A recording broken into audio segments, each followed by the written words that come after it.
Evening, good morning, good night, whatever time zone you're in. You're tuning in to the Chit Chat 2 Show podcast with your co-host, and the other lovely guest is. Hello, everyone globally. This is Jay. How y'all doing? All right, so we're going to have a great show tonight. We have quite a few topics to talk about. But before I get into this, okay, I just want to say this. This is a little tidbit. I don't know if y'all heard, but you probably have. Of course, Nipsey Hussle passed away yesterday at 33 years old. He got shot 6 times by his marathon store in LA. Let me tell you, that really messed me up. That took me somewhere. So, send your positive vibes, send your condolences. Rest in peace, Nipsey Hussle, man. You was a real brother, man. We gonna miss you, man. Absolutely. There was nobody like him. So I just want to just intercede and talk about that just for a hot second. Just wanted to send my love to him because I was a real follower of his, and I've been following his music for a long time. People think he's new. He's not. He's been on the mixtape circuit, the independent circuit for a long time, since the early 2000s. So he just now got his big break in the late 2000s, and it was well deserved, and he was really on his way.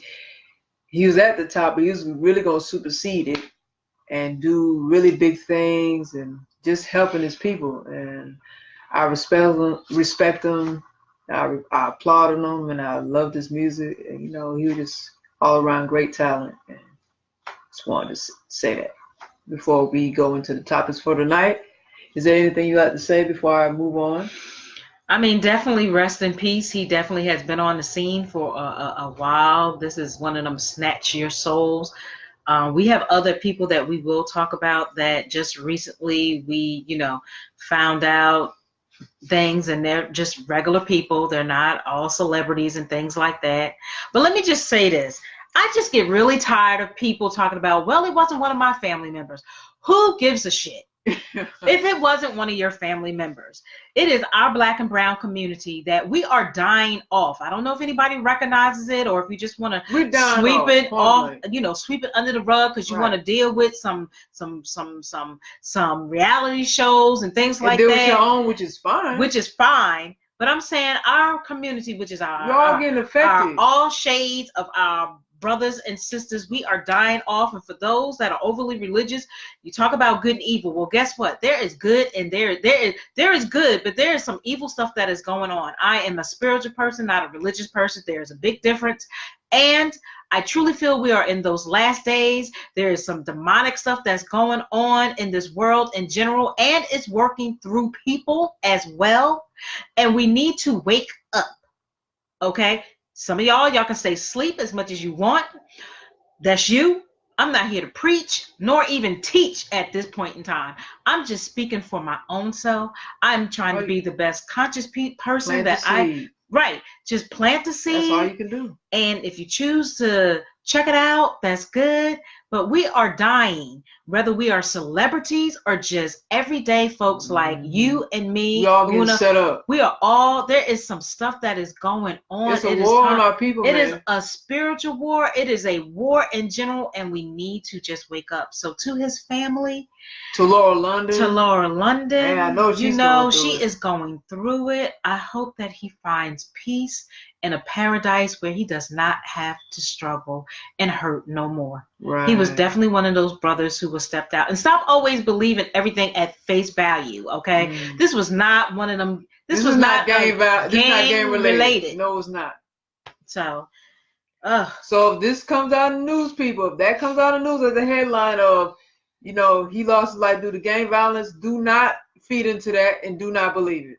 I say do your research more and listen past the common ear. Like, just step outside of your box some to check out, to see if, just to listen or hear if there's anything else that's going on. So that's all I had to say, because we heard so much more news that recently went on that it's one of them things. It definitely did snatch my soul, and I'm sure it snatched Uno's soul. It snatched me hard, man. I wasn't even prepared for that. I'm in the middle of doing music, and when I saw it, I'm like, what? And I didn't want to believe it. I'm like, nah, this can't be real.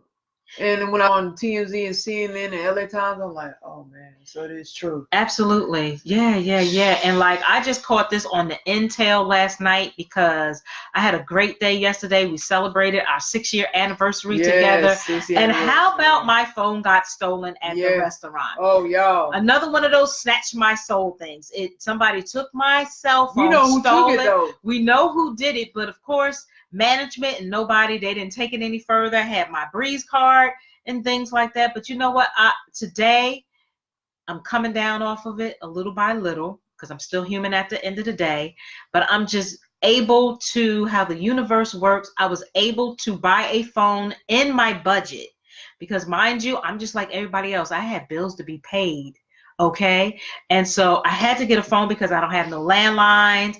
I needed a cell phone. That is my personal and my business life. So I had to get one. And again, I'm appreciative and thankful and grateful that I bought a phone within my budget. It's nice. It's an upgrade. And I just have to be appreciative. That is my word, appreciative, appreciation, reminding myself to be appreciative for small things, medium or large. It does not matter, because anything can happen to us. I don't care how much in shape you are, anything can happen. You can be a vegan, anything can happen. It doesn't matter. So stay on your spiritual, whatever that looks like for you. And if you're tuning in, join us live. What are you appreciative for? Come in, even though we're doing the topics that we're doing. In between that, if you're bold enough, what are you appreciative for today? I'm appreciative for life, because guess what? I could be dead. I could be in the street. I could be hungry. Be anywhere. Anywhere. But today, I still have a roof over my head.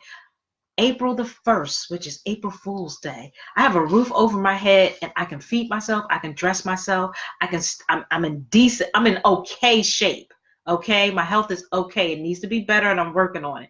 But I'm appreciative for life. So yeah. Okay. Let me just be quiet. Oh no, you good. You good. And forgive me if you hear sniffles. The pollen here, the pollen in Atlanta is crazy right now. So forgive the sniffles. Okay. Yeah, because a lot of people going through it with this pollen. Absolutely. Right? It's the time of the weather. This is the time for the pollen. And absolutely. It's going to affect a lot of people. The sinuses, they're catching colds. I mean, respiratory problems. Yes. Yeah. Right. But hey, I just hope everyone gets better and take care of yourself. And, try to avoid not to get sick. Don't go out so much, because pollen is really big out there. It's big. Stay in the house. Everywhere. You can't even sit down outside. It's everywhere. Right. I believe this is like one of the highest pollen counts in a long time. I'll say that. It's not a normal pattern. No. It's not normal. No. Global warming. Yep. Things are changing. Pretty much. Yep. Okay, so the first person that I'm going to get into is called Kani. As you know, he has made a big comeback because he has came out of nowhere again and really magnifying the fashion scene. And, if you notice, a lot of the vintage stuff is coming back, whether that's cross colors, whether that's LA gear, whether that's the fanny packs. You have, Nike have their vintage stuff. The Fila has vintage stuff. Reebok has vintage stuff. All these brands are just coming back. What's that? Patagonia. That's an old school brand. Alessi. It's just so many is out there making a comeback. And tonight I wanted to talk about Karl because I feel like a lot of black brands don't get talked about on a public scale, and really a national scale. I feel like it should be highlighted more, and that's what I wanted to talk about, because is nothing better than supporting and you know, just really speaking, really helping speaking about your people. There's nothing wrong with that. So that's what I wanted to cover tonight. I have an article from, okay, now phone, don't you act retarded. All right. This is from apparelnews.net. This is not in my links, but I just wanted to pull this up for a particular reason because I wanted to show you what he's currently doing right now in his collaborative projects. So, Karl Kani and Pretty Little Things party for part 2 of collaboration line. So he has a line. That's that. Pretty Little Thing and Karl Kani. The collaboration between the UK headquartered retailer and the godfather of streetwear was unveiled January 14th at the Leverage flagship on Los Angeles, LA, La Brea Avenue. The designer Karl Kani made an appearance at the party to talk about the final points of the second season of the redux between his streetwear savvy and new styles of Pretty Little Thing. We recreated vintage pieces and made them modern, Kani said of the line. For the second season of Pretty Little Thing and Karl Kani, garments continued to be oversized, but pants were not as baggy. Kani said, hems of pants were placed at a bit high so wearers could show off high-end sneakers. Another important part of the second collection, it was unisex, said Jay Ryan, a talent, relations, and events executive for Pretty Little Thing. The line's look also included cargo pants, knit caps, and leather jackets. And he does have a website that you can go to, which I'm actually about to pull up now. I just wanted to give y'all a little overview of what his website consists of. All right, so he has everything for 2019. So we're in spring, so he has a spring line on his website. Now he has the men's section, he has the women's section, he has accessories as well. You can also not only shop on website, but you can also shop on Instagram. And of course, Karl Kani is legendary because a lot of celebs back in the 90s wore his clothes. Tupac was a big advocate for his clothing because Tupac wore a lot of his stuff. I want to actually click on a few people here that he has. Let's see if we can find somebody. Top sellers, accessories. All right, come on, celebs. All right, here we go. So, of course, I said Tupac. Who's this guy? Looks like Snoop Dogg. Really? Yeah. So we got Tupac. I think Ariana Grande was one. Let's see who else they got up in here. Yeah, give me a second because it's loading up. It's got a lot of pictures here. He kept an inventory of all these photos. Then let none of these go. Right. Yeah, so I see you got Ariana Grande on here. Migos, Biggie Smalls, aka Notorious B.I.G., aka Biggie. Avery Wilson, Bia, P&B Rock. If y'all don't know who P&B Rock is, he's from Philly. Alright. 2 Chainz, DJ Snake, Dr. Dre, Nas, Eric Mena, Karachi. Well, Karachi, that was when I used to date Chris Brown, if you don't know who that is. Who else he got here? Rihanna, Aaliyah, Wu-Tang, Fabulous, Method Man, Pete Rock and CL Smooth, Chris Brown. I just got to saying Chris Brown. Chris Brown, Dave East. If you don't know who Dave East is, he's from New York. Okay, he's a hip hop rap artist. Janae Aiko, Joey Badass, Lil Kim, Party Next Door, or short for P&D. Snoop Dogg, I just said Snoop Dogg. Sway Lee with what's the group? I forgot their name. ASAP Rocky. So I mean, he had quite a few people wearing this stuff, and he keeps. I mean, he keeps uh a pictography on all this stuff, which is real dope.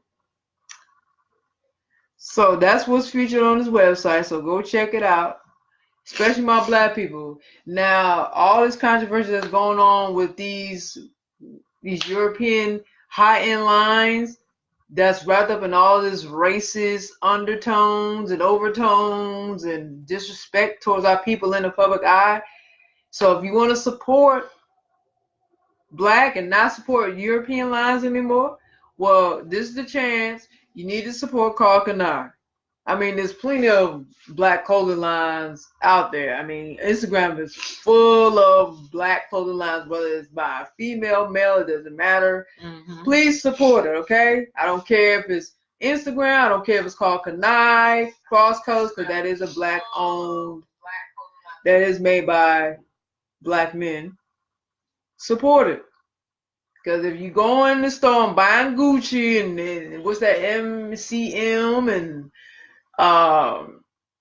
what's that, Polo and all this stuff, you can spend your money on that in a belt that costs as much as your rent, that you can invest in building your people economically. And Karl Kani has dope stuff, so you can't say he don't have dope stuff, because he does. Okay? But I know our people is conditioned to wearing what was already put in front of us. Like, this has a society set up where they push it so much in your face that you just conditioned to just buy that, as opposed to something that you don't see as often. Mm-hmm. And everybody's not wearing it. People don't really pay attention to it. But this is the time now to support more black businesses. This is the time. Okay? And I mean, he has a lot of high-end dope stuff. So I agree with that. Like you said, I'm not here, for me, I'm not here to tell you not to buy the typical or the trendy stuff that you're used to buying, or you might even just like buying it. I'm just saying, add B.O.B. businesses into what you do, because for me, I've always been the type of person that like to step out of the box. I've always been that type of person, quiet or not, because I like to set my own trend. I like to do my own thing. And sometimes people may be like, "Oh, that's ugly," or why is she wearing that? And then down the road, they're like, "Oh, girl, where'd you get that?" And I'd be like, "Oh, girl, didn't you say that was ugly? Or didn't you say that's not too cute?" Because right. People don't know how to whisper. Like, you can hear them talking. They just saying. Okay, right. You have the right to your thoughts, as I have the right to my thoughts. But I've always been the one who want to stand out. I've always felt like I was the black sheep. So it's okay. You know what I'm saying? It's okay for the shoes or the pocketbooks or however my style is for me, right? Not to say that I didn't have the name brands, because I've had the Gucci and all of that, which Gucci is old, and a lot of these things are old. They just kind of, for me, recycled. Fendi's another big one that a lot of black people wear. That's not black though. It's right. Not black owned. Right. So for me, I had both, because I had liked to twist it up. And today I have both, because I like to twist it up. But I'm finding myself going more towards wanting to support BOBs. One, because I just want to do it. Two, we're BOBs as well. So we have things that we're selling. Right. So, hey, why not support them? Why not have something original? It is true. You wear it, you're like a walking market, and people ask. Some are genuine, some are fake. We know how it go.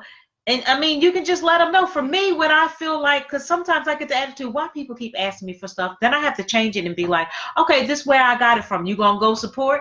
That let me know if who I shut down. Because a lot of people, they just like to hear themselves talk, and they're really not going to do anything. Right. But I love to have a roof over my head, because I'd be damned if I'm going to pay $3, $4, pay my rent on a belt when I know a roof over my head is so much more important. Because like, what you gonna come back home to after you don't got the belt? Exactly. So you sleeping on the floor, or you're in jeopardy of losing a place where you lay your head over a belt, over a True Religion belt, or a Michael Kors belt, or whatever kind of belt. I'm just using that as an example. So you got to be smart about what you do. Oh, absolutely, I agree.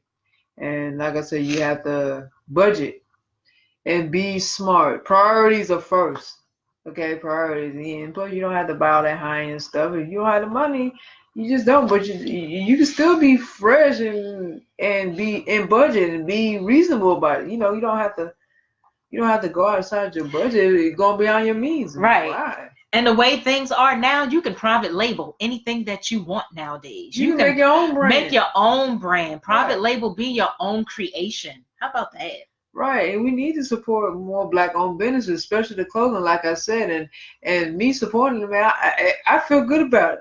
Absolutely, You know, I know I do. And the fact that I'm investing in my own people and not having to worry about if I invest in a European, what action they're gonna take, in an event of getting your money. Like, they're not investing that money back into our communities.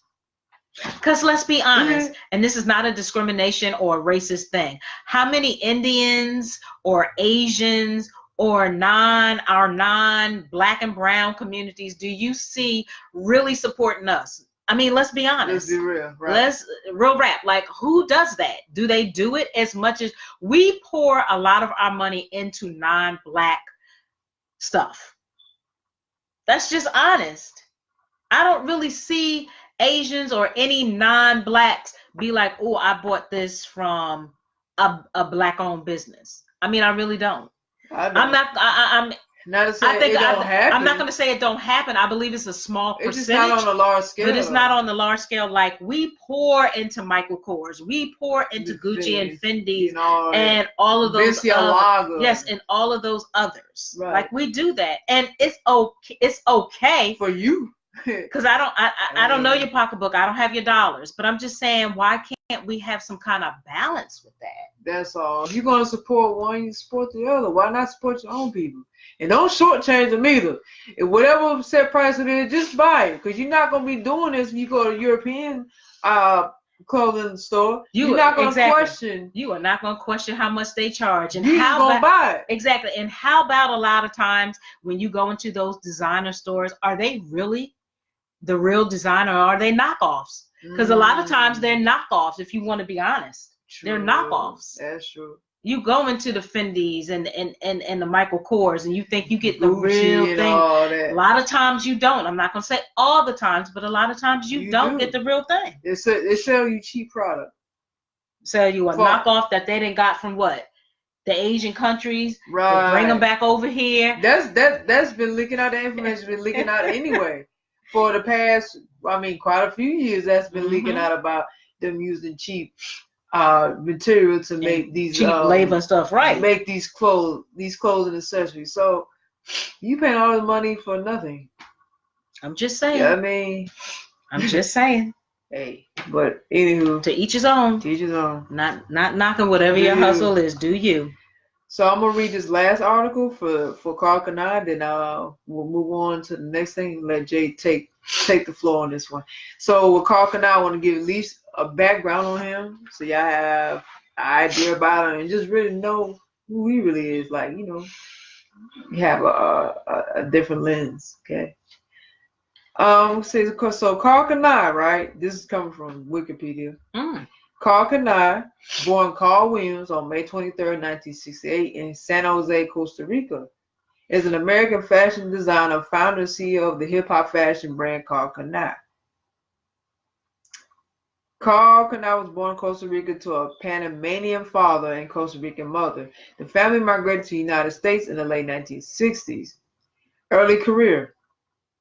At age 16, Williams started designing clothes after learning the essential handcraft at his father's company. He never studied tailor design, but he had flair for coming up with unusual concepts. He would buy material and tell the tailor exactly how he wanted his garments to look. For a relatively small sum, as he put it, I had a fresh outfit that nobody had. After seeing him on the scene in local clubs, Men started asking for a Carl Williams outfit of their own. Soon he was taking his first orders in his car. The death of one of his close friends inspired some deep contemplation. It made me think about life differently, he added. I thought I should really do something positive. In 1989, he went to Los Angeles where he and a friend opened up a clothing shop on Crenshaw Boulevard. They made no profit at this location, and after the shop was robbed, they moved to Hollywood, where he started selling catalogs for $2 that he and his partner had put together. They only made profit from the catalog sales and did not sell any clothes. He decided to take out an advertising and Ride On magazine, but that did not jumpstart sales. So, Karl Kani Infinity. After watching the Today Show, Kani had the idea of paying a friend in New York to make a sign with his label's name on it and hold it up during the taping of the show. The idea worked as people started calling and orders began to come in. In addition to working with a mainstream color section, Kani modified the baggy pants that had become the basis of street fashion. According to him, black people never liked tight-fitting jeans, which is true. They would always buy a bigger size, but then the waist would be too big. So he decided to increase the pant size. In 1994, Kani used $500,000 in profits to launch his company called Kani Infinity.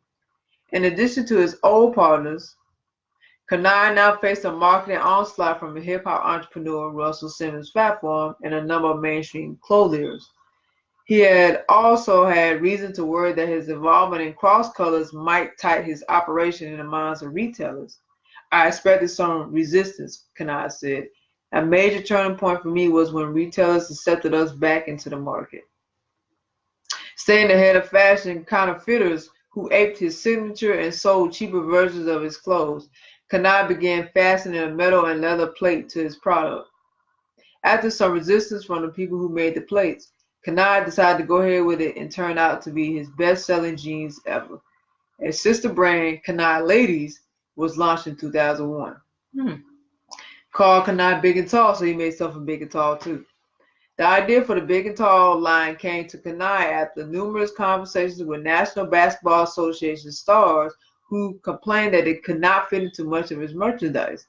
Big and tall people may be just as fashion conscious as anyone else, so Kani launched his line in mid-1995 in Big and Tall stores around the country, which I've seen certain sports, figures and entertainers in that time who were tall, mostly tall, wear his stuff. I've seen it.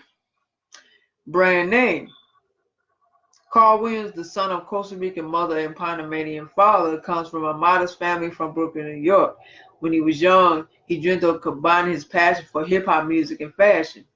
During Williams' rough start in Los Angeles, the question that had obsessed him for years, can I do it, remained unanswered. He kept asking himself, can I do it? Can I build a fashion empire? Can I become the Ralph Lauren of the streets? He didn't have the answer for these questions, but it did provide the basis for his new name, Kani, a variation of Can I? Well, I like that play on the word. Yeah, it actually worked. Legacy. Karl Kani became one of the 100 richest blacks in America in 1996, according to People magazine. He began a trend of merging hip-hop with fashion. He spotted an area in the market that had been ignored and paved the way for other hip-hop fashion brands. So that is a background on Karl Kani. I wanted you guys. Pretty interesting. Yeah, man, Karl Kani been a long time. I remember because everybody was wearing Karl Kani. I mean, once the rappers endorse it, that's it. Your line is taken off after that. Right, and that's pretty much what you and I was saying. Like, investing and buying from BOBs. Also investing in yourself. I understand that everyone can't be an entrepreneur. I get it, but for those with an entrepreneurial mind, definitely invest in each other. That's what we need to start doing more of, as well as a lot of these trends. Number one, are not for us. They're just not. And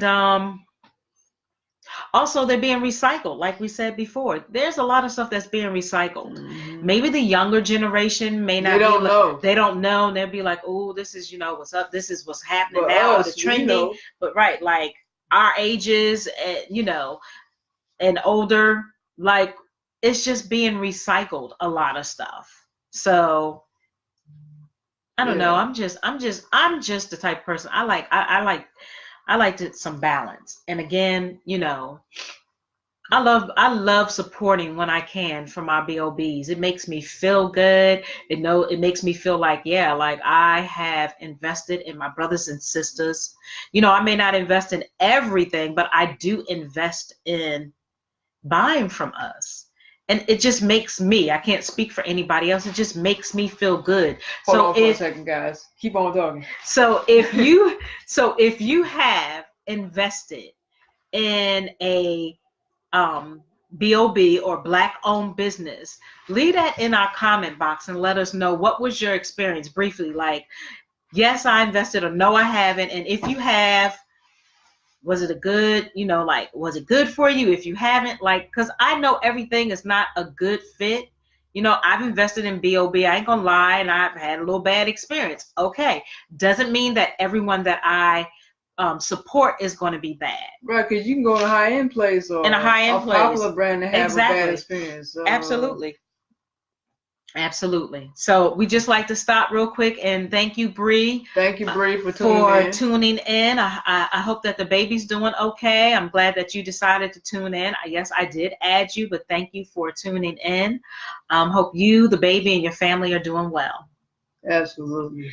So I have, because we decided to do a little something different. This one is entertaining. This one is very. So we decided to do like some traveling and fashion tip, because I know we don't really talk about that, but we switched it up. So I have something coming from designbump.com, and all of these will be posted up, so you'll get a chance to just kind of follow up with what we're talking about. But this again is coming from designbump.com. So when you see these, what they call shorts, so it says move over rompers. Lace shorts are the newest guys fashion trend you have to see. So the picture is, forgive me again, my allergies, pollen. They're shorts, but they're lacy, something like a girl should wear. It looks so girly. But men who say they straight, you mean men? Who say they straight, I see metrosexual or more gay men or whatever. Men. These are these new shorts that are the men's that wearing these very feminine, and I'm not knocking, criticizing, judging, or none of that.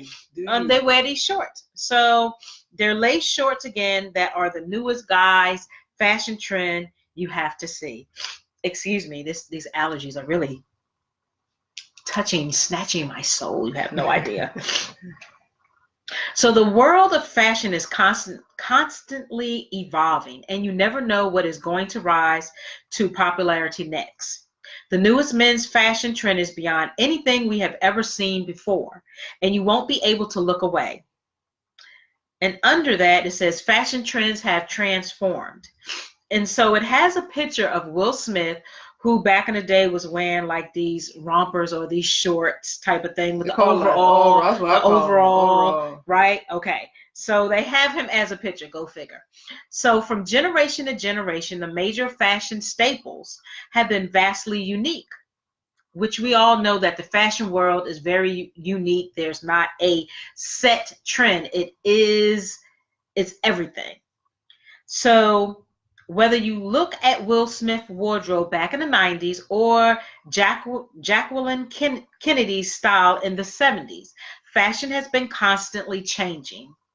This is definitely not limited to women's clothing. Just take a look at some of the front runners in men's looks.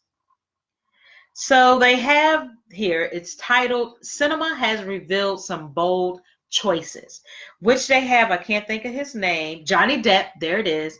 Where back in the day, back when he was playing on Nightmare on Elm Street, has like this like a football jersey, so to speak, but it's a cut off top. It's cut off like the midriffs, like that the girls wear or that the female identified wear, in right? The Minions. So who said crop tops? That's what they call it. Crop tops are just for the ladies. Male celebrities, again, like Johnny Depp, when he was back on Nightmare on Elm Street, have been showcasing some surprising style for decades. One fashion statement has recently emerged on the scene in recent years, and most females have one in their closet right now. This is a staple for those looking for style and undeniable convenience. Next is the rompers have exploded in popularity. So this picture is showing three women who definitely wear like the rompers. It's like a short jumpsuit. That's kind of how I call it, but it's called rompers, where it's a one body piece and it's short.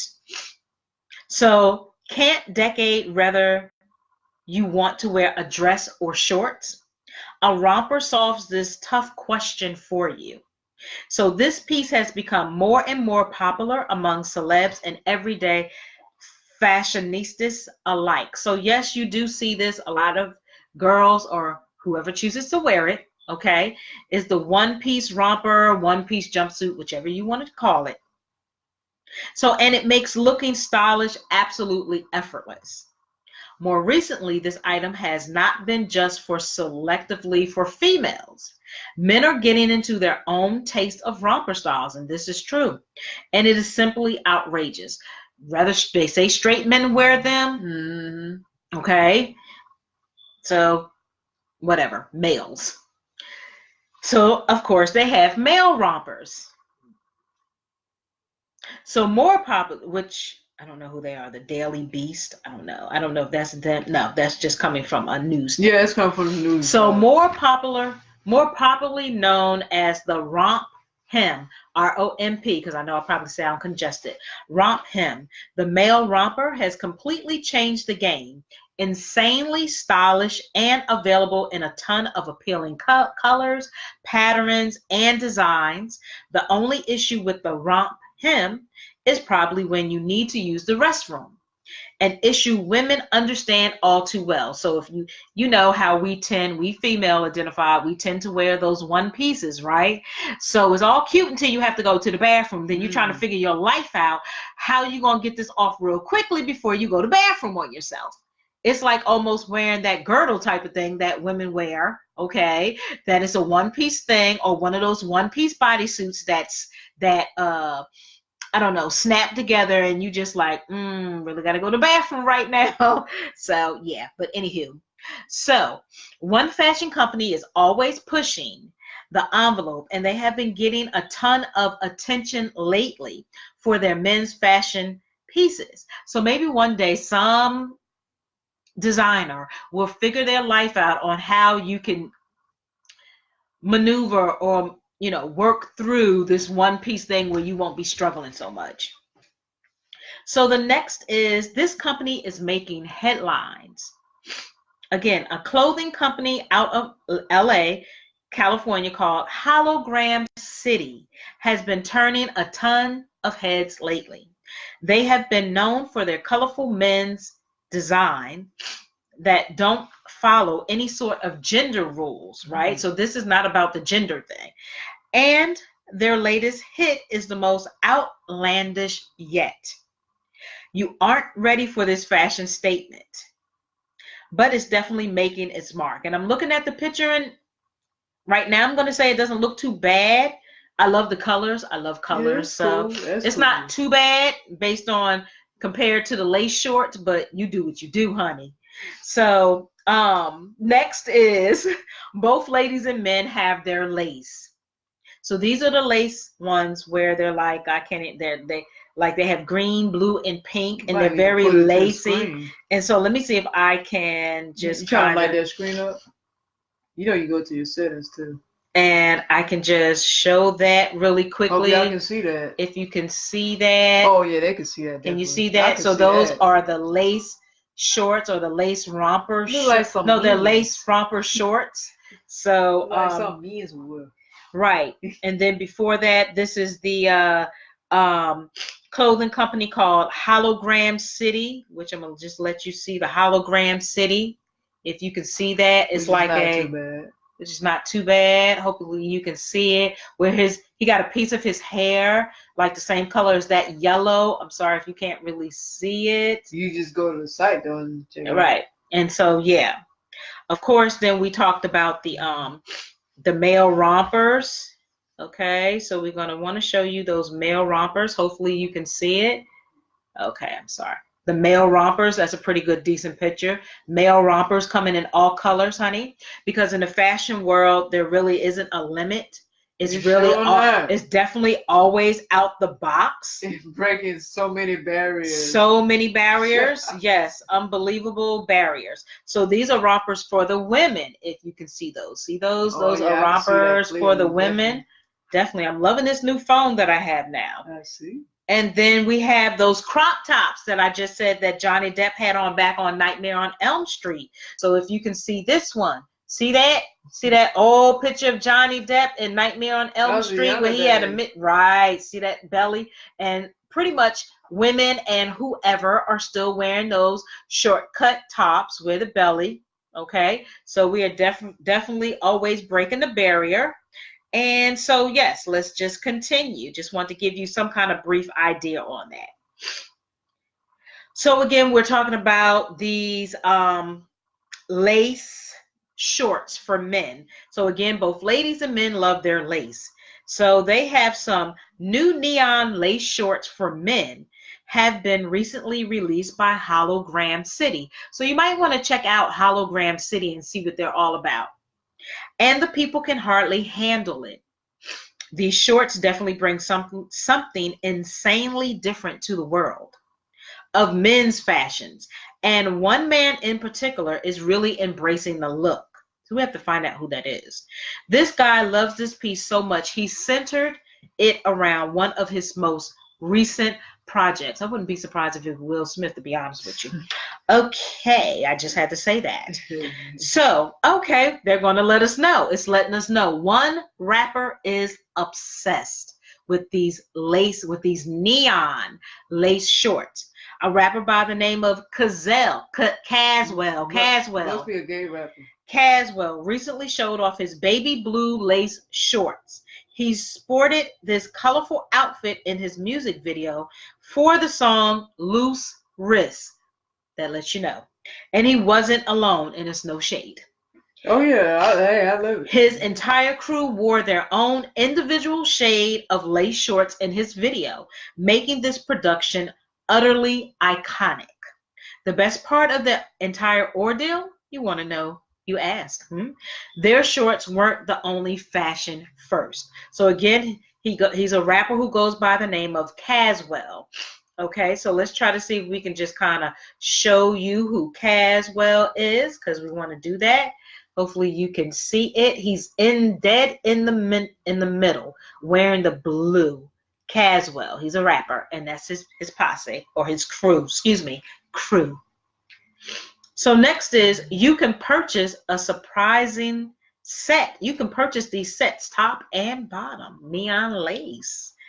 All of the men in the video were also sporting a matching lace shirt to go with their unexpected shorts. This darling fashion statement obviously has made some waves with not all positive reviews, and we get that because everybody's not going to like it, and that's okay. It's not to everybody. The world will be boring if we all agreed on the same thing. Yeah, we can't. Yeah, I mean, like I said, it's not to everybody's liking, and absolutely, to some people's liking. Absolutely, it's all a preference. So, nonetheless, these outfits are here to stay, especially as far as Caswell is concerned. His prediction for this summer's fashion is nothing short of spectacular. Next is men's lace is going to reign supreme. So it says, lace will be in this summer, Caswell wrote on Instagram. The stylish set doesn't come cheap. It costs around $50. The internet is ablaze with opinions on this unlikely men's fashion choice are extremely varied, and you won't believe some of the comments on this stylish staple. You are sure to get a laugh out of some of these opinions. Again, style has no gender. I'll be ready. So excited, one person wrote on Instagram.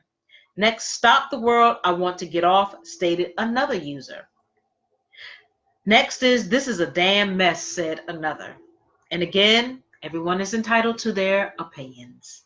No matter what side you are on, these lace shorts are proving that there is really no gender norm when it comes to today's style. Where what you are confident in, and the rest will follow. So of course you have to be, you have to be comfortable with who you are, making your statement, right? Making your statement and being comfortable with who you are, getting both good and bad feedback. Absolutely, I agree. You want to read the other article with the suitcase? Sure.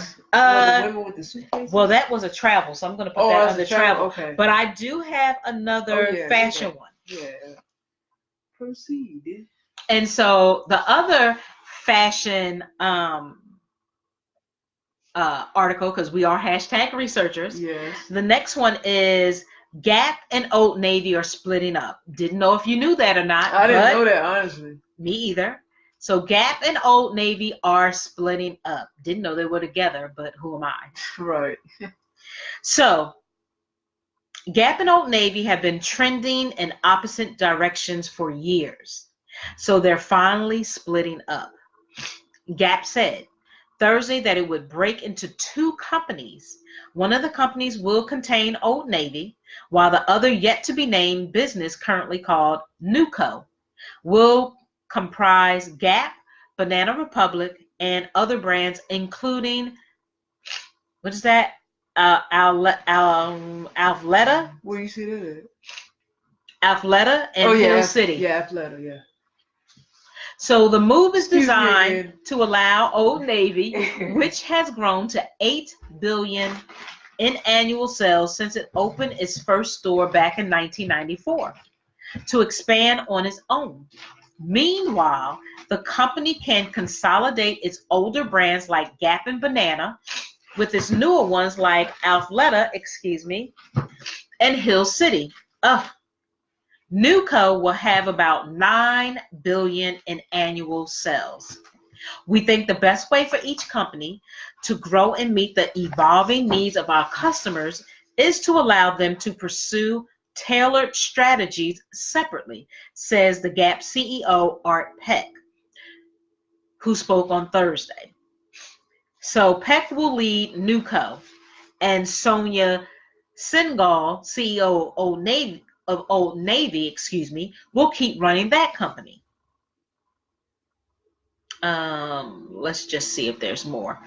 Excuse me, people. I really am stopped up today. This just kind of happened today. All is a mess. Yes, because yesterday I wasn't this bad. It was the watery eyes and That's how it starts. And a little sniffles, but now woke up today and ooh, honey, child, please. So Wall Street cheered the decision. Gap stock went up. If you're into stocks, Gap stock went up 25% in after-hours trading. The separation is a tale of two vastly different businesses. Old Navy has thrived in recent years, and sales at stores open at least a year grew 3% back in 2018. Meanwhile, the Gap has struggled. Its sales fell 5% last year. Banana Republic has been closing stores, which has helped the company improve sales. Old Navy continues to outpace Gap brand and Banana Republic, and is one of the fastest growing major apparel brands. The Gap, which was founded back in 1969, if you didn't know that, used to be the coolest brand in retail. It rode the mall boom in the back half of the 20th century, and its logoed sweatshirts and turtlenecks won over everyone from teens to moms and celebrities like Sharon Stone. But the brand fell out of touch with the baby boomers who grew up on the brand, and it failed to attract the millennials who drive fashion trends today. So retailers such as Levi's, Target, and fast fashion sellers H&M and Zara lured away Gap's denim shoppers with cheaper prices and trendier styles. The company has been talking for a while about how to make Gap or the Gap a healthy part of the business again. In November, Peck described Gap's store count as unprofitable. As of the end of last quarter, there was a 1,242 Gap stores worldwide. 758 of them were North America. So about 130 of those closures will happen this year, according to Gap. In 2019, 130 of those stores sounds like they're saying they're going to close. The company also plans to open Old Navy and Athleta locations. Athleta, which will be part of the new Gap company, is a women's athleisure chain that has been a success.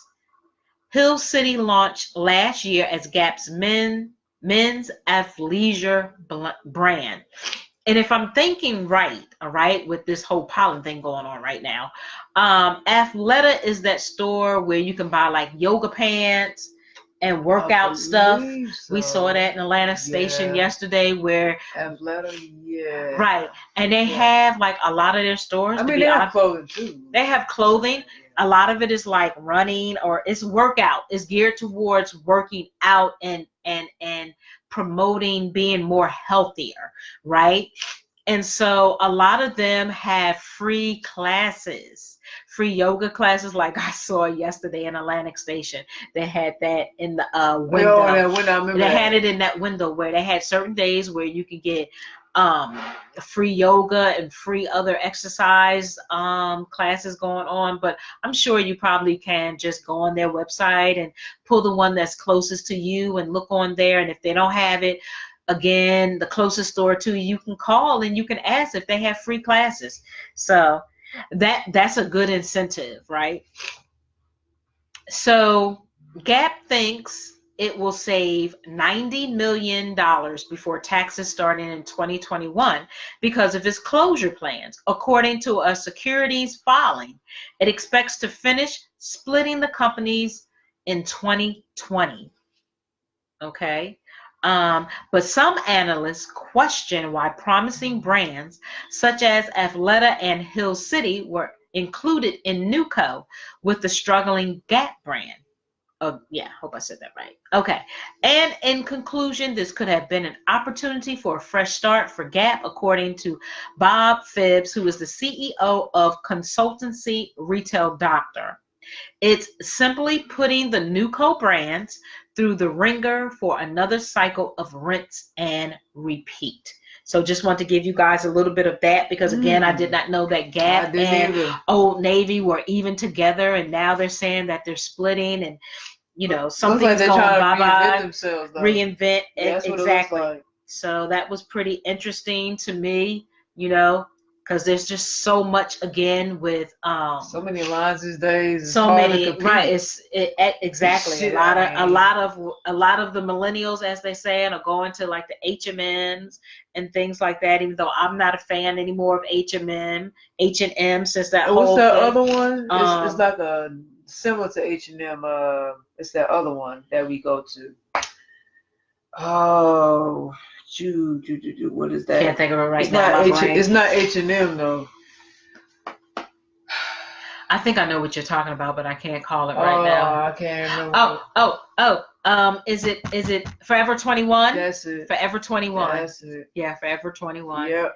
Yeah, I do go there from time to time, but even with that, it's just a small process of elimination for me. There are certain things that I just don't want to, and I'm not saying that I can only speak for me. I'm not gonna knock anybody if you go. I mean, hell, I'll walk in the store with you. You're gonna buy something, not me, but I'm not gonna stop talking to you because you shop at certain places that I choose not to shop at for my own Right, personal because in reasons. reality, they can start talking to you if you Absolutely. shop in a certain place. Absolutely. And people have, to be honest, people have been like, oh, you get that from there? Okay, that's fine. I'm okay with that. Right. But then turn around and be like, oh, girl, where'd you get that from? I want one of those. Nah, you can't get it, son. Like, it's done.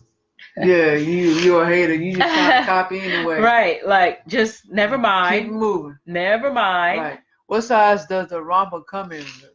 Well, hey, sis. Hi, Franny. What's going on? What's going on, Francine? What's going on, Francine? Hey. Thank you for joining the live. Joshua, thank you for joining the live. Hey, Josh.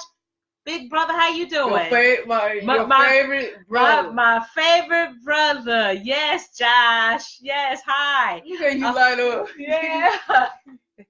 Did you get that pizza? Yeah. Okay. Okay, so Franny, I'm gonna say they come in all sizes. To be honest with you, if you just go online, I'm sure they come in all sizes because I'm quite sure from the slimmest to the most big and bold and beautiful, I've seen all sizes wear rompers. So just look it up. It didn't give a particular size, but I'm sure that they come in all sizes. Yeah, I mean, they would have to. They're trying to really keep up with the competition out here. I mean, especially you're talking about styling trends. Right. Styling trends. I mean, yeah, they're going to have to come in all sizes. They're going to have to cater. Yeah, they're going to have to cater. So, yeah, you definitely just go online and just research it. Just look it up. I'm sure they have your size. Any size. Any size, right.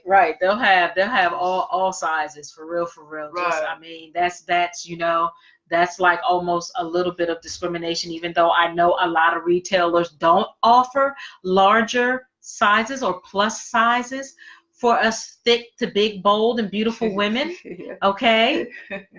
And that's okay because that's your loss. Right. So definitely, yeah, they come in sizes. We appreciate all three of you guys for joining, for tuning in live, as well as those that may not be tuned in live, but you are definitely listening because I'm taking account of who's out here. Okay, if you see my head down, I'm taking account. So we appreciate you. I'm just pulling up the article for the next topic.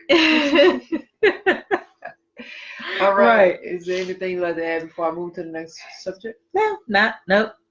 All right. So our third topic. Now this is getting into travel. Yeah, it's pretty much travel.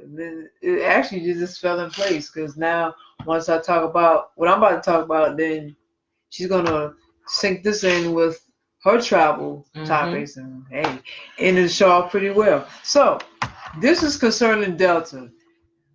Now with Delta, they actually debuted a new and better jets, which is the A220 for this year. They was talking about it for a while, really just to make the customer's experience a lot better and comfortable and pleasing. So they getting rid of their old jets and having these new jets. I want to actually read you this.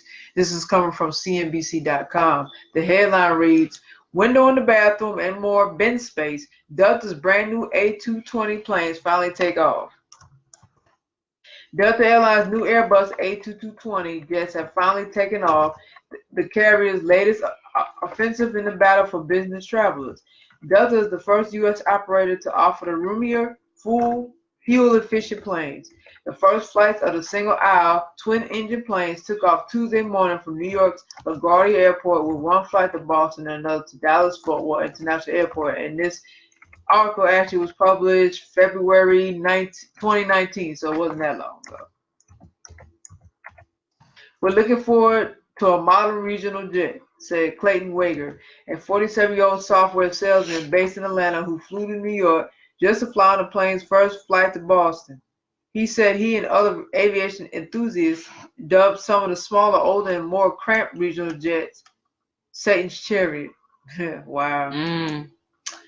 Delta and its competitors have aggressively gone after high-paying corporate travelers in a bid to drum up revenue, offer some of its newest planes more perks on board, which they should have been offering any damn way we paying all this money. It should have been offering a whole bunch of more perks, but okay. Like seats that recline into a small flatbed. All right now. Okay. Trying to really make the experience comfortable. In December, Delta said its share of revenue in premium cabins like business class had doubled during the past 6 years, while the share of revenue from coach class declined.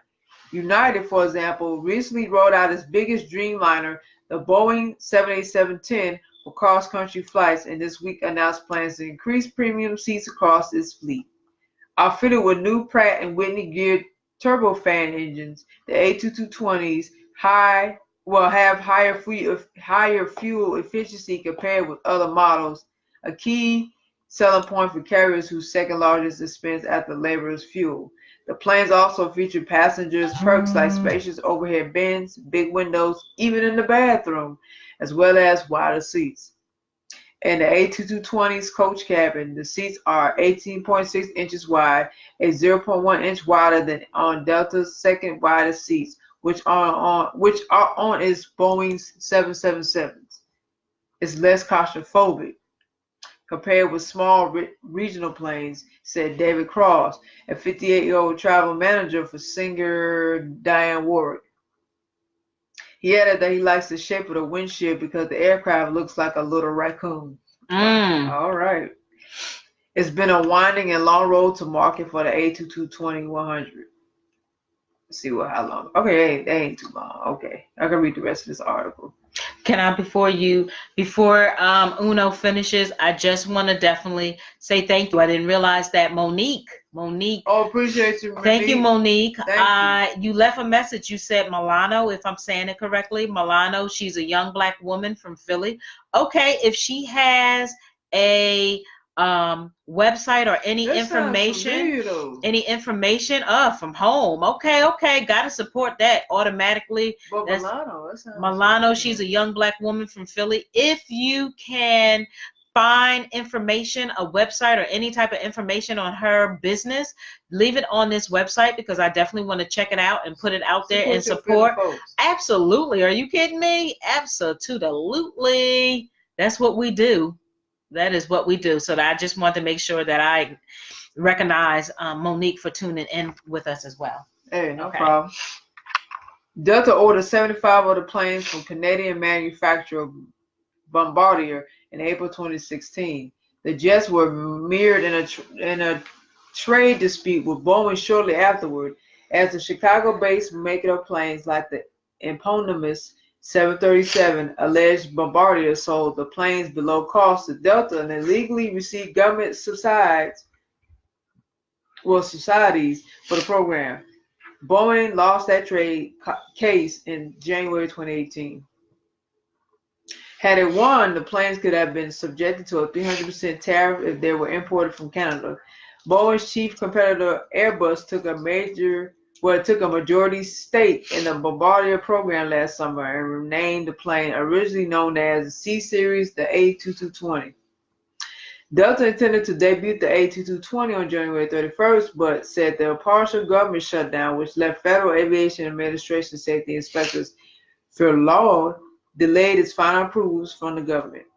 One of the plane's main selling points is its range, nearly 3,400 miles. Compared to everything else in its size class, it's unprecedented, said Richard Abalafia, an aircraft analyst and vice president at the Teal Group. In addition to Boston and Dallas, Delta is planning to serve Houston, Minneapolis, Detroit, and Salt Lake City on the A220. Delta last month increased its order for the planes and added some of the larger models, the A220-300, for a total of 90 A220 jets. The planes have 109 seats, with 12 in first class, 15 in Delta's extra legroom seats, Comfort Plus, and 82 in standard economy to 2 configuration. The one slow-selling plane this year won orders from JetBlue Airways as well as JetBlue's founder and former CEO, David Neeleman, who is in the process of starting a new airline. Spirit Airlines is considering adding the jets to its fleet. Delta partner Korean Air already flies the Airbus A220-300 and is also flown by Swiss and Air Baltic. All right, so this is coming from CNBC, and that's one of their technology upgrades for the year. Interesting. I have one more that concerns Delta. Now, this is more the, testing the largest engine for bigger and better jets. So this is probably before they built this not only built it, but imported the A220. So this was dated February 21st, 2019. It wasn't that long ago either. The headline reads, because it's coming from Biz Journals, okay? BIZJournals.com. Delta debuts world's largest engine test cell for bigger, better jets. Delta Airlines debuted the world's largest jet engine test facility at its Atlanta headquarters Thursday, propelling aviation innovation to new heights. The Atlanta-based airline's new 100 million state-of-the-art test cell will help technicians monitor and maintain the powerful engines that go inside Delta's jets. It's the first cell built by a U.S. airline in more than 20 years and is capable of running a mounted stationary engine at a power that's twice as much as the airline's current test cell. Dusty Thames, principal engineer for Delta Tech Ops, said they'll be able to test 150 to 180 engines a year in the newer facility. The new test cell's core benefit will be its ability to keep up with Delta's ongoing fleet renewal strategy. The facility's shelf life is 50 to 100 years. Wow, that's a long time. It was built primarily to test bigger, more efficient engines as well as future engines that haven't been constructed yet. We never set out to be the biggest, but we always want to be the best, said Ed Bastian, excuse me. He's the CEO.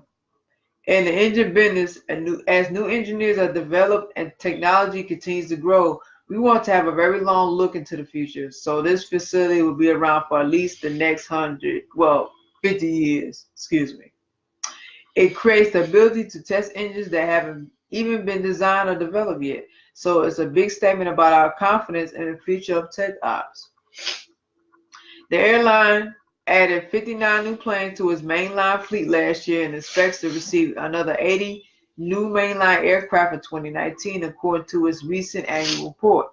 The 2019 delivery will be followed by 69 mainline deliveries in 2020 and 60 in 2021. See how long this is. Oh, it's not long. All right. I can get this over with. Bastian said the new test cells will grow the airline's maintenance, repair, and overhaul business by $1 billion a year over the next 5 years. That's a long money. Right. Had to put the emphasis on that. And will create a lot of new jobs and opportunities in Georgia. Well, all right, because that's what we need. He added total maintenance cancellations were down to 55 last year, which is a 99% reduction since 2010. We're bringing on a lot of new engine technology to Delta, so we wanted to get out ahead. We wanted to get out ahead of that. Bastian said, "It's not just this facility. It's also the maintenance, repair, and overhaul shop that we opened a few months ago over at the maintenance base that will handle it well. Most of the original equipment manufacturers and airlines don't have the core capability that we have.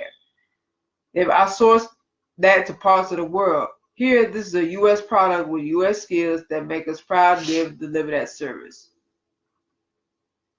So they have something here too about their revenue and how many employees they have with Delta Airlines. I mean, that's below this article, but if you want to check that out, I suggest you do it. It looks interesting. So again, this is coming from bizjournals.com. So Delta is doing some innovative things in technology. They're doing some things, in the technology world, and making not only their company better, but they're making the customer experience a lot better. And on top of that, they can make a lot more money than they're already making already. Absolutely. You know, it's gonna make people come back. Absolutely. And that's what you want. It's about building a large corporation. It's always room, like you said, there's always room for improvement and changing up and making things, better for the consumers, because that's what you want to do. Absolutely. You want to make them as happy as possible. You want to have them keep coming back. Exactly. You want to have that that word of mouth. Tell other people, Right. Plus, word of mouth spreads, right? So it can either go the right way or the wrong way. Exactly. And so if it goes the right way, you good, right? You get, plus you can get all those perks from them. Exactly. You keep being a repetitive traveler with them, like you get those rewards and all those different perks. Reoccurring traveler, you do get all the perks. I mean, you do. The more you travel, the more you get out of it. Absolutely. Jamie, my mojitos and mojitas. I like saying that. How you doing, Jamie? Hey, what's up, Jamie? Hey, Jamie. Thank you for saying hi, babies. Thank you so much. We appreciate you showing us love and all that, as well as anybody else that have been giving us thumbs ups and hearts and questions and just little shout outs. We really, really appreciate that. Thank you. We really appreciate that. Thank you so much, because I know you're so busy with your paparazzi. He sells paparazzi. So if you're interested doing other things, he's an author in the paparazzi. So if you're interested in his books, because I have the books, both of them, definitely reach out to him. Reach out to Jamie about his books. You definitely got to read them. Also reach out to him about the jury, the paparazzi, if you're interested. The $5 jury, or you can buy it as a set for, I forgot, he'll tell you, so I don't want to be wrong. It's lead free, and so definitely reach out to him. He's your guy for that. So yeah, the whole Delta thing, that's very interesting. Absolutely. Cutting edge. Yes. Yes. They're gonna be they're the lead in the market when we're talking about airlines. So. And Delta is one of those ones that is very well known. A lot of people do fly with Delta. So, yeah. I mean, anywhere has good and bad. Of course. But Delta is one of those popular. Right. You don't hear too much bad. Not to say they you don't have bad experience, but you don't hear too much about it. So that says a lot. Absolutely, it does. Because again, they want to make the customer experience better at all times. That's what it's supposed to be about. Learn how to cater to the consumers. That's how you run a successful business. Right. And like you said, word of mouth. Yeah, I mean, it gets out there, so it can go either way, good or bad. Exactly. So bring somebody. Exactly. As they have other airlines, but like you and I have talked about, some of these airlines, especially if you're going out of the country, they treat you, not throwing shade on Delta, but they treat you better than the domestic lines, if I'm saying it right. Say right, domestic. You have to forgive me. My allergies right now are really like this pollen. They really want you to have this feeling like you don't even want to get off the plane once you get on, because feel like you're in heaven or something. Right, because their hospitality or their customer service is just like, damn, did I just you feel like a goddess in that moment. Right, you are just feeling so true. We haven't experienced that yet. Right. But that's a bucket list, because they're just so friendly. Do you need this? Do you need that? Are you comfortable? Like, they have a lot of perks. Yeah. A lot of perks. Because you want to get your money's worth, and they want you to get your money's worth. Exactly, because a lot of times you are kicking out of your pocket money to go out of the country. Right. So let's just be honest. If you're going to be on that plane for hours, you definitely want to at least give us some. You want to feel like, okay, it was a long journey, but it was enjoyable. Absolutely. I feel like it should be the same for domestic. And they don't really offer you a damn thing. I mean, what? They gonna offer you some chips, some crackers, and some drinks. What good is that? I can get that on my own. Right. You got get tipsy before you get on. Man, man, you gotta offer me more than that. Right. You want something different. Especially you paying all that money. Yeah, because to ride around the United States. You can't. Absolutely. Yeah, you're right. You're right. You're right. All damn chips. So again, we said earlier in the show that today's word was appreciation, and we would love for you guys who may be on, or if you listen to the replay, put in there the one thing that you're appreciative of, one thing that you are appreciative of today. Okay, and if you have any business, it's no shade. I don't have a problem with throwing you out there. We don't have a problem with putting you out there, but put your business out there. You know, if you have a business or, you know, something like that, you're selling something, doing something, you know, or service, put it out there so, you know, we can just, people can see it. Mm-hmm. Okay, so tying in, we're talking about traveling. Okay, so I have two articles. The first one is Airbnb reports St. Thomas is trending for spring traveling. Airbnb reports St. Thomas is trending for spring traveling. So if anybody been to St. Thomas, let us know what your experience was with that, good, bad, or indifferent, because I like to know the good, bad, and indifferent. But I have wanted to travel to St. Thomas before. I wouldn't mind going. So according to a new report from Airbnb, St. Thomas, U.S. Virgin Islands is trending for spring travel among Airbnb guests. This popular, home sharing service compared spring bookings from this year and last to determine which destinations have increased in popularity the most. St. Thomas took the 6th spot with a year-over-year growth in Airbnb bookings of 338%. The recognition comes just shortly after Airbnb named St. Thomas its top Caribbean destination for 2018, as it experienced a 600% increase in bookings over the previous years. Additionally, St. Thomas was recently announced as a trending location for 2018 New Year's Eve celebrations by travel booking platform Kayak, according to a press release from the VI Department of Tourism. That is so awesome. Shut up. In its interpretation of the most recent data, Airbnb notes that travelers are yearning for local exchanges in less frequented cultural districts over popular hotspots. Additionally, the brand finds that travelers continue to book trips to the Caribbean destination still recovering from the impact of the 2017 hurricane season. Likewise, non-traditional beach vacations are on the rise. Airbnb particularly notes St. Thomas, mangrove lagoons, and easy access to the rest of the USVI, so the United States Virgin Islands. The U.S. Virgin Island looks forward to welcoming these travelers to the territory, many of whom might be visiting for the very first time. Renting an Airbnb during a stay is a great way to see our islands and experience our local Virgin Island vibes. We hope all travelers who stay with us this spring and summer enjoy the fruits of our collective efforts to improve the tourism experience across the territory.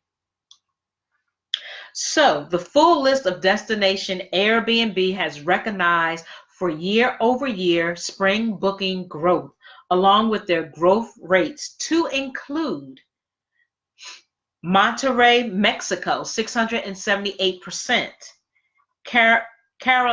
Carolina, Puerto Rico, 643%, Santos, Brazil, 432%, San Juan, Puerto Rico, 392%. Dapa, the Philippines, 380%.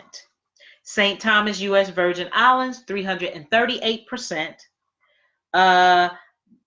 Valles Vostok, Russia, 323%. Williams, Arizona, 315%. Cologne, Germany, 164%. And Guadeloupe, French Caribbeans, is 157%. So just want to just give you a brief about that as far as Airbnb's thoughts on traveling to the Virgin Islands and it just St. looks so Thomas. beautiful. That's what I do. The know. water just looks so wonderful. That's all you. I just need water. I'm a Pisces. You'll be Me really happy and there, water. huh? I would just just going on the sand, especially like the white sand with the water that you can look in the water below. Clear, beautiful. I also heard that there's pink sand. Did I hear that from somebody once? Yeah. Some pink sand somewhere. There's pink sand. I definitely want to go wherever that is at. So just knowing that when you get the opportunity to travel, please do so, because life is so short, right? We take care of our families, our husbands, wives, significant others, our children, or whomever, our parents. And number one, we never get a chance to take care of ourselves. Number two, we never get a chance to get out and enjoy the world. I don't mean what you did back when. I'm talking about currently, right? Because it's very needed and necessary to get out. Even if it's a short trip, just take time to get out to do something fun and exciting and something that you want to do, instead of being stuck in life where you're saying to yourself, will I ever get a chance to do these things? Make the time to do it. Even if you have to plan a year or maybe 2 years in advance, at least start now and check off something on that bucket list that you want to do, right? Do it now or never. You only live once. Yeah. Why not start now? Absolutely. I'm getting them bucket lists, honey. Yeah. So I've been to Vegas. That was one of them. I lived in California. That was another one, which I want to go back to California. And please don't ask me why you want to leave Atlanta to go back to California. Because she won't do. Because I want to. Duh, same reason why you in Atlanta. Because you want to be. Okay. So, did you have something else to read before? Oh, no, I'm good. Okay. So, let me just accept. Oh, okay. So my last, as far as travel wise, we spoke about fashion, Karl, Kani, and Gap and Old Navy splitting and then possibly getting back, revamping themselves. Then we talked about Delta Airline, what they're doing, renovation, improving, making things better. Airbnb with St. Thomas in the U.S. Virgin Islands. And lastly, as far as the travel, I'm speaking about 8 travel trends you need to know for 2019. Again, that's 8 travel trends you need to know for 2019, from micro holidays to eco-friendly stays. Okay, so it has some diversities for those that like the micro holidays to the eco-friendly people. Nothing wrong with that. So, from artificial intelligence inspired holidays to activities that offset the environmental impact of your stay, 2019 promises to be an enthralling year for travel. So, let me get down here where it says, I just want to give you I want to give you the 8. That's where I want to go directly to. So the first would be maximizing the micro trip. I want to make sure this is the correct one. Okay, let's see. Let me see what this one says before I go there. Okay. So maximizing the micro trip. So over half of global travelers, 53%, report that they plan to make more weekend trips in 2019. That's what I'm saying. You don't have to take long trips. You could just do something cute. Yeah, for a few days. Cute for the weekend, you do right? Weekend getaway. A weekend getaway, I'm just saying, which will mean big business for local economies. So 2019 will be the year of bite-sized travel, okay? Squeezing in more curated travel itineraries in shorter time frames, thanks to improvements in flight routes, transport, cheap flights, on-demand car rentals, and accommodation. Micro trips will become increasingly more popular and varied because sometimes you just need those little weekend getaways when you're just feeling like, okay, I need to get away from everything and everybody, just me, myself, and I, or you and your boo can get away for the weekend. You'll come back refreshed. Oh, yes. So the chance to stay in unique and remarkable types of accommodations during short getaways will also reportedly become more trendy. So get those yurt and caravan bookings in ASAP. So they have, for a great selection of weekend travel bags, you can click on the link that's going to be provided. And it's also a list of the most popular European cities for weekend breaks, as well as a cool selection of cool vintage Airstreamers you can totally book for a holiday. Next would be conscious travel. Conscious travel. So think of 2019 as the year for the conscious traveler, with everything from human rights and equality to improve working conditions and environment issues influencing people's decisions about potential travel destinations. Almost half of travelers told Booking.com that they feel social issues and possible travel destinations are of real importance when choosing where to go. Meanwhile, over half choose not to go to destinations if they feel it would negatively impact the people who live there. Safety, regardless of gender, ethnicity, or sexual orientation, are also of great importance to explorers. Platforms such as Destination Pride, which is geared towards the LGBTQ and allied. Just be wise of the place you go you go, because we have talked about places. I talked to one of my coworkers about that. We kind of have different views on that, and he's in the community, but I have a different view than he does on that to a degree. Okay, and that's okay. Right. That's okay. So but I just like to be respectful of people's space, though. That's my thing. Yeah, absolutely. I mean, not saying you can't be who you are, but at the same time, why go somewhere and flaunt it? And I mean, why go somewhere where it's not accepted, though? I don't understand that. Okay. I get it. Like, I wouldn't want to go to Iraq or actually certain parts of Jamaica. I just would not want to go to. Even in Asian countries, Thailand, even in Asian countries, they're not accepting. No. They're not accepting of LGBT community, and that's just the way that it is. So you can't change their culture. So stop trying to go in there and change their culture. But that was the argument I had. Right, because you can't make people like you. Even straight people. Right. Like, they don't care too much about, the color. Okay, just got to be honest. Or just in general, their culture is what it is. Just let it be what it is. Right. Just don't go. I'm not going if I'm not accepted. Why? Right. He's asking for trouble. And you're in a country, you don't know nobody, you don't know the language, you don't know where you don't know your surroundings. Why even put yourself in that compromised situation anyway? You might not even come back. And a lot of people haven't. How about the lesbian couple that we talked about, what was that, last year on our show? They in Kuwait, still locked up in the prison just for being gay because of their sexual orientation. And that's not a go-to traveling place for LGBT community at all. But yeah, I mean, like you said, everybody has a different opinion. I get it. Right.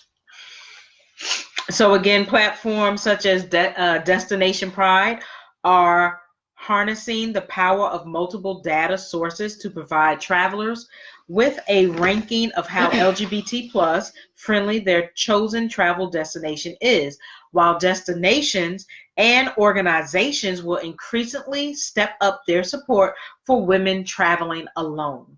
My thing is, if you don't have to travel alone and you have a good buddy, definitely take that girlfriend, your bestie or whatever, with you. But I know people do travel alone, so I get it.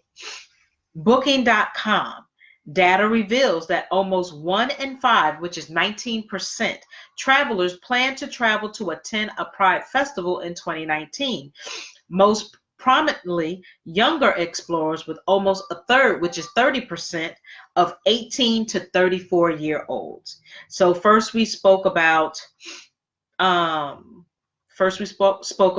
maximizing the micro trip, which is traveling, during the weekends, because you can have fun. You can have just as much fun doing a weekend getaway as you can doing it for like a week or longer.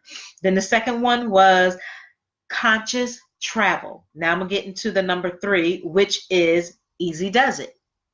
Easy Does It, which is artificial intelligence, virtual reality, speech recognition. These are the innovations that'll slowly take over and simplify the way we holiday in 2019. As Booking.com says, think keyless room access with your phone, personalized travel tips, or a robotic concierge who can communicate with guests in their mother tongue. So just know that the whole robotic thing is coming. It's already here, but you're going to see it much more. Okay? Travelers are reported now more enthusiastic about real-time luggage tracking through a mobile app, which is about 57%, and having a single app for all their planning, booking, and travel needs, 57%, than the prospect of using self-driving transportation in their destination, which is going to be 40%. So in 2019, we will see more tech developed for use pre-trip at research stage. Almost a third, which is 31% of global travelers, admit to liking the idea of a virtual travel agent in their home. And 1 in 5 wants to see technology such as augmented reality helping to familiarize themselves with a destination before they arrive. So talk about trippy. So that was on Easy Does It. That was number 3. Number 4, forgive me, I'm getting more congested here. Number 4 is up close and personal. So in the year of 2019 is the year to seriously look at how your travel information is consumed and used. A third of travelers, which is 34%, admit to wanting someone or something to do the hard work for them and make travel recommendations. Meanwhile, around 2/5, which is 41%, want travel brands to use technology such as AI to make travel suggestions based on past travel experience. Over half, which is 52%, says they would be excited to use a digital tour guide, bringing them a truly bespoke experience. So next year is definitely a time to watch out for companies using better ways to curating and delivering our picture perfect holidays at the click of a button. 5 is uncharted territories. And this is beautiful. This looks like she's kayaking. Forgive me. She's kayaking. I wonder what that's at. That is so beautiful. Doesn't say right now, but it really looks beautiful. So that's uncharted territory. So NASA, which is NASA, NASA will start construction of its Lunar Space Station in 2019, which is launching in 2022, which will be here, guys. And will continue to see considerable investment in orbital space flights in 2019. 4 in 10 travelers admit to being excited about the prospect of space travel. How do you guys feel about knowing that, like in 2021, 2022, that it could be space traveling out here? Who's excited or who's nervous or who doesn't believe like that's going to happen? I believe it's going to happen. I believe space travel is definitely going to come. At some point in time, I believe it's going to happen. Who's saying it don't exist already? Who's to say it don't exist already? I mean, the government and CIA don't tell don't tell the public a lot of things. Right. They have technology that's ahead of the time that they get from other sources, well, other higher sources. But we're not going to discuss that. That's a whole other conversation. But proceed. So. Exactly. So 4 in 10 travelers admit to being excited about the prospect of space travel in the future and are open to considering the experience themselves, which is about 38%. So until space travel becomes a reality, 2019 isn't the year for that just yet. But again, who knows? People will still be wanting to explore uncharted territories here on Earth in the coming year.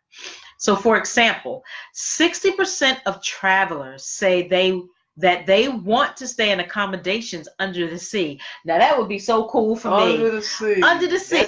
Because you saying it? Yes. I believe it. Yes, because don't they have certain areas where we've seen where people are staying like in these hotels? It'd be underwater. Where it be underwater and you can see the fish and all of that crazy stuff. Like, wow. And then it's like when you're under, it looks like an igloo in a way. Right, it does. But when you walk through, it looks like it's see-through, so you can see the water at the bottom, at the top, to the left, to the right. It's like a big. That's pretty interesting. Yeah, I would try that. I definitely would try that. I just don't know how I would feel. Right, once I finally get under there. Though. It for me probably would feel strange, but then eventually I feel like I would really adapt.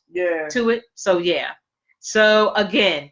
The first was we spoke on, just want to go back down. We spoke on maximizing the micro trip. That's getting away during the weekends. Conscious traveling, just being mindful where you're traveling to make sure that they're open to, all sexual orientation, so to speak. The third is easy does it. With the whole artificial intelligence and having robotic concierge and things like that. And, just really having more, you won't be able to really call. You'll be doing more travel booking via mobile apps. Also, the 4 was up close and personal. Where that spoke on, again, having like this whole new technology where it'll be technology where you'll be able to even get something. If you had a great past experience and you want to kind of have that great past experience again, the new technology will be set up for you. It'll just be more technology, less people. That's the way I'm saying it. Number 5 was uncharted territories, where you could be traveling in space, or you could be having hotels or what have you underwater, and just different things like that. Next is number 6, which is the apron trip. The apron trip.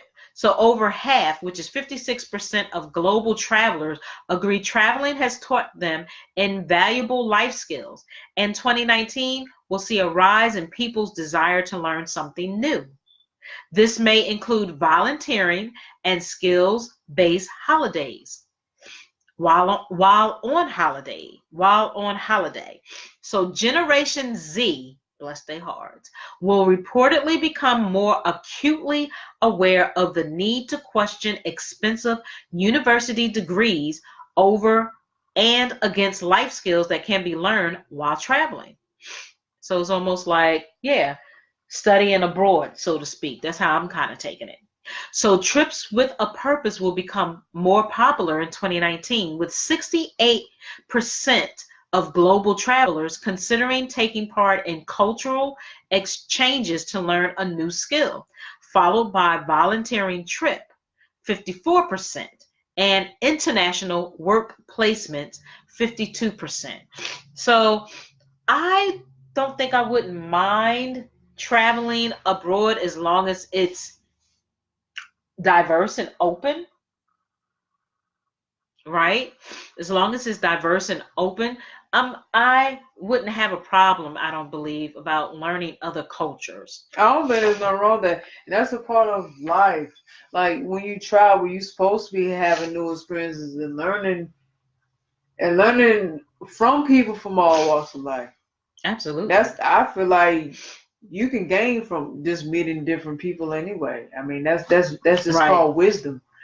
So I think that's dope to just travel and experience different cultures and just really soak in the language, the food, the customs, even just the way they live. You know, I mean, it's so many things that you can learn and have a different Absolutely. perspective when you come back to the Right. United States. Right.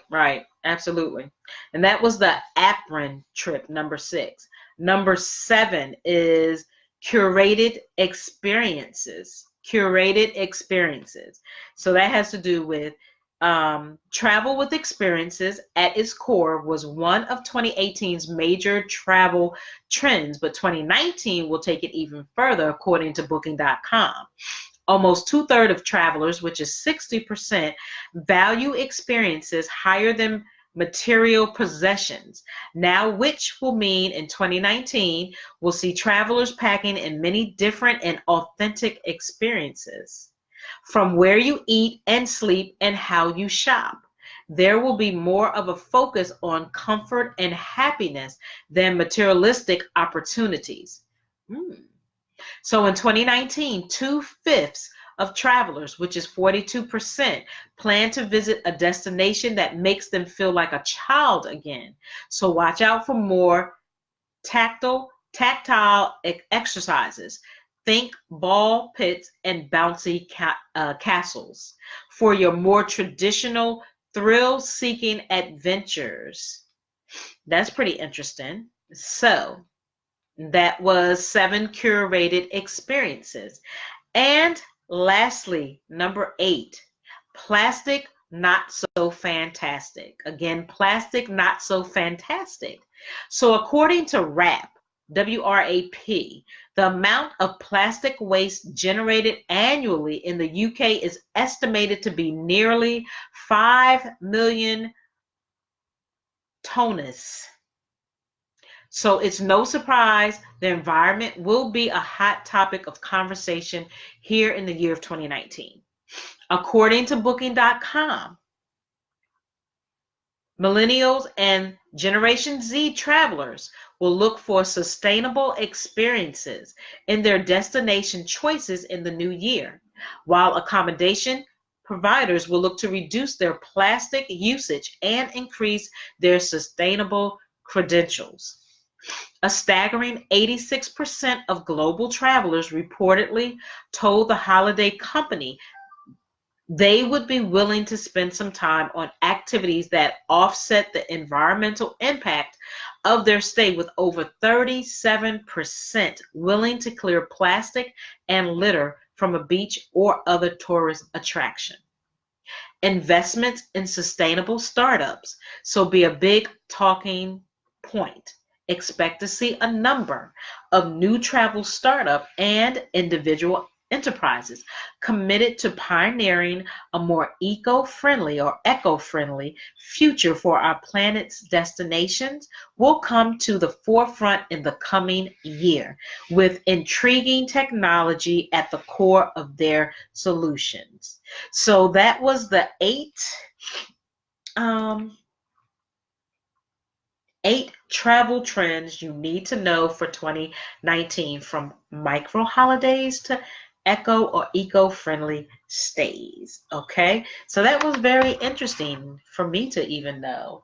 I found that interesting. Very interesting. Different ways, and you don't have to. A lot of times you don't have to spend a lot. If you know how to bargain, that's why research you know how to is necessary. bargain and research and bargain. Absolutely. You get the best prices, but not overspend. Absolutely. on travel. Absolutely. That was cool. That was really cool. Again, we thank you all for tuning in. We thank you for listening to our replay that's going to be available shortly after. You can take us out because I am so stuffy right now. All right. This so, pollen. Plus, you did all the talking you needed for Clutch my pearls. I need me some good hot tea. Well, you're going to have to drink some after we get off this show. Definitely drink some tea and just wind down. Yes. Yes. All right, so let's take us out of here because this has been a long day. I'm tired myself. Excuse me. Work has been quite busy and it's taking a toll on me physically, and I do need to get some rest. So, all right. Now, you can find us on our social media platforms, so please go follow us, support us everywhere. Please, please. I'm about to mention the following places that you can go find us at. So, Facebook, Chit Chat Chew Show, LLC. Make sure you like us on Facebook. We also have a Facebook group, Chit Chat Chew Show Podcast. Make sure you join our group, and we will add you to the group so you be a part of the Chit Chat Chew Show community, okay?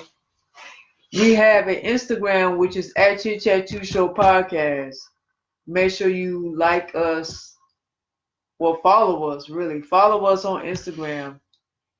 We have a YouTube. Subscribe to our YouTube channel, Chit Chat Chew Show Podcast. Hit the bell for notifications to get updates about our show. Also, when you have the time, leave us some feedback. Positive, negative, good, bad, doesn't matter. All feedback is appreciated. We thank you in advance. We have a Twitter, which is at CCCS_podcast. Once again, at CCCS_podcast. Make sure you follow us on Twitter. We tweet about our show and the updates that we have on there. We also have, well, I want to put the shameless plug in there. I got to put your shameless plug. Aisha Speaks Jade. Make sure you follow Aisha Speaks Jade. She has an Instagram, at Aisha Speaks Jade. Follow her, please. She also has a Facebook. Aisha Speaks Jade. It's not hard to find. And she has a Twitter. Aisha, huh? Oh, yeah, that too. Aisha Speaks Jade on Twitter. Follow on Twitter. She has a YouTube, Aisha Speaks Jade channel. So make sure you follow her. Well, subscribe to her on YouTube. All the videos is pretty much uploaded. There's a few more I have to drop on there. But for the most part, please, watch all the previous stuff that she's done. Support is much appreciated.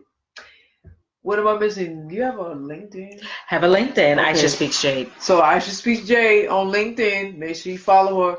Connect up business-wise on LinkedIn. Be authentic. I want to just throw that in there. We have to throw our brand in there. So be authentic. Be authentic products. Without the E, so it's just be authentic.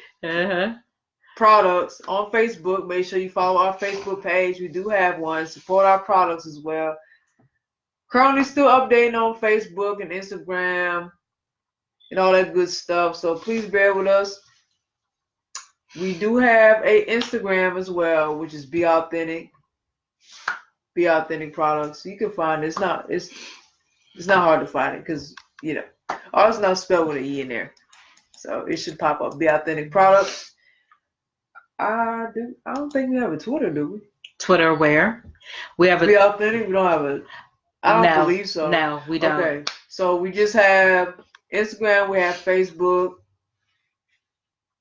I've said them all. Yeah. And I want to put that plug in. It's not a shameless plug, but yeah, I want to put in. Watch out for Uno. She is back on her music. Hey, She is back on her music, so just really, really watch out for it. I'm not saying no. I'm just gonna hit her. I'm just saying she's coming for it. She's coming for it. She's heard my stuff already. So just definitely watch out. We're doing things. We're still doing things collectively, but we're focusing on our individual goals as well. We're going hard. So just know that for 2019. Just focus on it. Latasha girl, hey lady, how are you? Hey Latasha. My jersey now, North Carolina. you're in the Carolinas. I forgot if it's north or south, but you're in the Carolinas. That's another lady to watch out for. Check her out. Latasha, if you want to put your information about what you do, you are certainly welcome. As I told the other people, you are welcome. Definitely check out our replay. Our topics today were all on traveling and fashion. So definitely just look at the replay. Definitely look at the replay. Absolutely. The replays will actually be available after we end this live, and sometime this week I should have it uploaded to YouTube, but for now, just look at the replay on Facebook until further notice. Yes, definitely. Oh, good. Please make sure Latasha and Thank Jamie, you, Bakari Bernard, my SGI brother, Namyaho Renke Kyo, whatever you may be doing, if you have a business or if you're a manager somewhere, definitely let us know what's a good restaurant to go to. Okay, we're about supporting people and sharing the knowledge. So make sure that you guys do that. Absolutely. And I mean that's the end of the show. It's a wrap.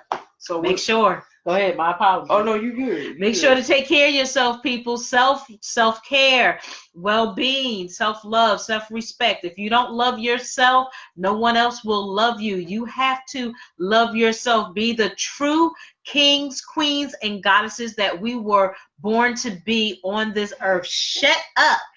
Okay? Make sure you got to love yourself. You got to take care of yourself. I'm very passionate about that. Like, seriously, you got to take care of yourself. We all have a story. We all go through it. Absolutely. My 3 new C's is whenever you going through things, catch it, check it, and change it. I'm so over you with that ugly phase. Catch it, check it, and change it. With your words, too. Okay, so with that, have a wonderful evening and an awesome tomorrow. And please forgive me for those that follow me on Aisha Speaks Jade. Life has just been busy, but I will do my catch up on my Aisha Speaks Jade Facebook page too, okay? Absolutely. I haven't forgot about you guys. So you guys have a great and pleasant night. Be safe out there. You know, enjoy yourselves. Be good to yourself. Peace, and blessings be upon you all. Ashe. Ashe and namaste.